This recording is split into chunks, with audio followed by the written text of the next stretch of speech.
И министерот и заменик министерот на Грција денеска во Скопје на завршниот настан на председавањето на Македонија со процесот за соработка во Југоисточна Европа, но и со разговор со шефот на македонската дипломатија Бујар Османи. Со заменик министерката Александра Пападопулу, Османи лично на тетате средба си ги размениле ставовите и пораките за актуелните случувања меѓу двете земји, додека со Гера Патритис утрово го направиле тоа телефонски, бидејќи тој само 2 часа ќе престојува во Македонија, представувајќи ја Грција на самитот на шефови на држави и влади на кој домаќин председателката Гордана Силјановска-Давкова. Ги покренав јас тие прашања за нивните обврски, тие ги покрена за нашите обврски и се согласивме дека во добра волја треба да продолжиме да ги почитуваме договорите, бидејќи сепак се тие дел и од нашето внатрешно уредување и дел од меѓународните обврски што ги имаме превземено од двете држави. При тоа од грчка страна немало најави за вето кон Македонија за неспроведување на договорот, бидејќи двете страни изразиле надеж дека ќе се почитуваат обврските кои ги презеле.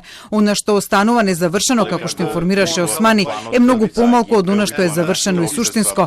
Промената на името од македонска страна и членството на земјава во НАТО и поддршката за членство во Европската унија на Македонија од грчка страна. Османи за вчерашната изјава на мандатарот Христијан Мицкоски дека е подготен документ во кој е наведено колку која страна исполнила од Преспанскиот договор, рече дека немало потреба да го прават тоа. Немало потреба да се подготви, само требало да се бара од Министерството за надворешни работи. Ние на неделна основа имаме статус на имплементација на обврските. Имаме Excel табела во која што точно секоја недела ме известува докаде е Грција, докаде сме ние. Ние имаме МРТ, МАНУ, закони во собрание кои што не се имплементирани.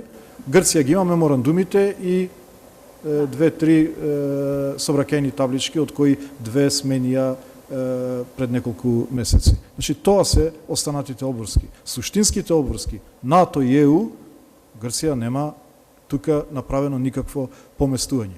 Тој при тоа е дециден дека устната употреба на терминот Македонија од официјалните македонски представници, освен што е неуставно, туку и ги подгрева очекувањата кај граѓаните дека името може да се смени, што како што вели Османи, нема да се случи.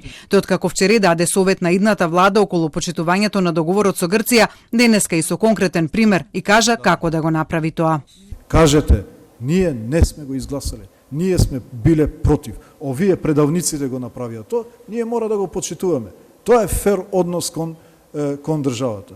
Османи председавањето со процесот на соработка во Југоисточна Европа денес ќе го предаде на Албанија, која ќе го предводи процесот во идните 12 месеци. При тоа тој рече дека председавањето на земјава било успешно и ја потврдило соработката на 13 држави од Југоисточна Европа, особено заложбата за интеграција на земјите од Западниот Балкан во Европската унија, при што рече дека земјите си ги знаат слабостите и обврските и треба да ги удвојат напорите за да го исполнат тоа, но побара и утврдување на временска рамка за проширување на унијата.